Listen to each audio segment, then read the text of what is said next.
पाठ 10 पुष्यभूति वंश या वर्धन वंश। इसमें प्रश्नों के उत्तर भी दिए गए हैं।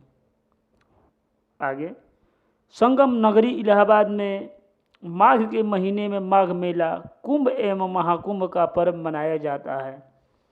इसमें दूर दूर से लोग आते हैं। आज से लगभग 1400 वर्ष पूर्व हर्षवर्धन नाम के राजा भी यहाँ प्रति 5वें वर्ष आकर धर्म सभा करवाते थे। यहाँ वह अपनी 5 वर्ष की संचित संपत्ति का दान करते थे। गुप्त काल से लगभग 100 वर्ष के बाद उत्तर भारत में एक नई शक्ति का उदय हुआ जो पुष्यभूति वंश या वर्धन वंश के नाम से प्रसिद्ध था। उसकी राजधानी धानेश्वर वर्तमान अंबाला जिला में है। इस वंश का प्रथम राजा प्रभाकर वर्धन था, जिन्होंने हुणों को उत्तर पश्चिम भारत से बाहर खदेड़ दिया था।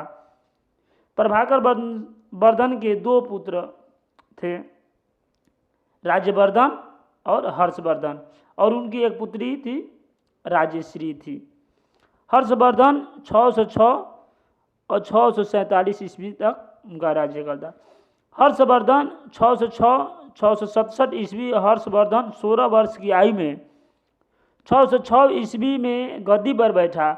हर्ष की प्रारंभिक राजधानी थानेश्वर थी। बाद में उन्होंने कनौज को अपनी राजधानी बनाया। हर्षवर्धन स्वयं विद्वान थे तथा वह विद्वानों के आश्रयदाता भी थे। हर्ष ने संस्कृत में 3 नाटकों नागानंद, रत्नावली और प्रियदर्शिका की रचना की है। बागभट्ट हर्ष के दरबारी कवि थे, जिन्होंने हर्ष चरित लिखा। चीनी यात्री ह्वेन-त्सांग उनके शासनकाल में आया। ह्वेन-त्सांग 15 वर्षों तक भारत में रहा। वर्धन काल ह्वेन-त्सांग की नज़र से हर्षवर्धन एक प्रजापालक एवं उदार शासक थे। उन्होंने जिन राज्यों पर विजय प्राप्त की थी, उन राजाओं ने हर्ष की अधीनता स्वीकार कर ली। हर्षवर्धन ने अपने संपूर्ण साम्राज्य की व्यवस्था के लिए उसे भुक्तियों, प्रांतों, विषयों, जिलों तथा ग्रामों में विभाजित किया। उसके शासन में अपराध कम होते थे। अपराध करने वालों को कठोर दंड दिया जाता था। हर्ष का बौद्ध धर्म से लगाव था। उन्होंने कनौज में एक विशाल धर्म सभा बुलाई। वह बहुत दानी भी थे। वह हर 5 साल में प्रयाग के मेले में दान करते थे। आइए उसके दान के बारे में पढ़ते हैं। यह मानचित्र देखिए ह्वेन-त्सांग ह्वेन-त्सांग का, और यह मानचित्र देखिए भारत का नक्शा। इसमें जो कलर है, इतने में भारत के साम्राज्य को स्थापित किया था। आगे, हर्ष ने सभी धर्म के विद्वानों, पुरोहितों, किसानों व ह्वेन-त्सांग को दान देने के लिए आमंत्रित किया। हर्षवर्धन, कृपया मेरी इस छोटी सी भेंट को स्वीकार करें। विद्वान, ईश्वर आपके साथ रहे हे हर्ष। हर्ष ने गरीबों को भी आमंत्रित किया। अंत में सिर्फ एक पुरोहित बचा। तब हर्ष ने कहा, कृपया माफ़ करें, मेरे पास अब कुछ भी नहीं है सिवाय मेरे कपड़ों के। तब इस प्रकार प्रत्येक 5 साल में हर्ष अपनी सारी संपत्ति को विद्वान, पुरोहितों तथा गरीबों में बांट देता था और कहा, कृपया इसे ग्रहण करें। तब उस विद्वान ने कहा, हर्ष, आपकी लंबी आयु हो। मैंने कई राजा देखे पर हर्ष जैसा नहीं।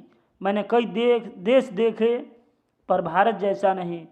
भारत वास्तव में महान देश है और इसकी महानता हर्ष जैसे लोगों की वजह से है। आगे, नालंदा का विश्व प्रसिद्ध विश्वविद्यालय हर्ष के राज्य में था।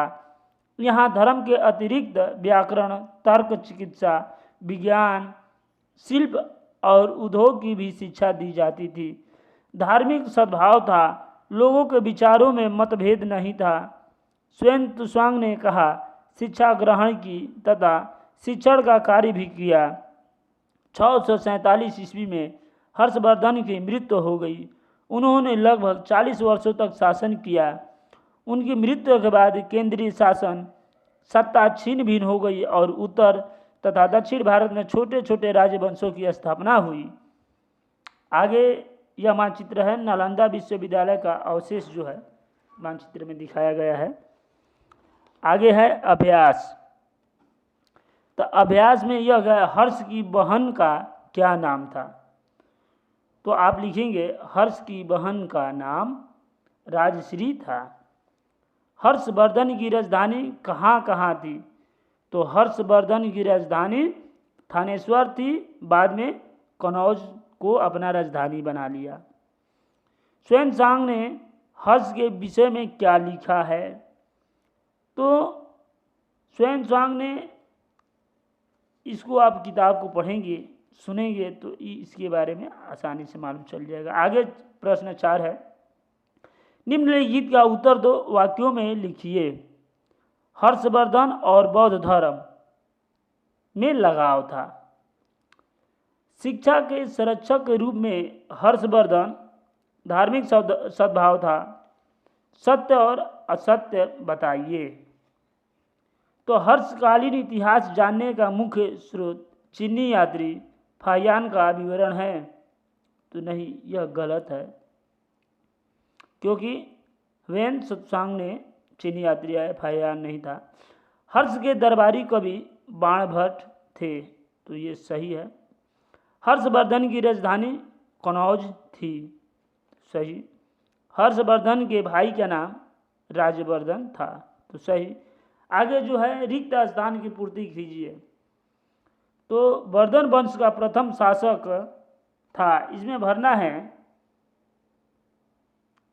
प्रभाकर वर्धन, जो इनके पिता थे, उन्होंने इस वंश का स्थापना की जाता।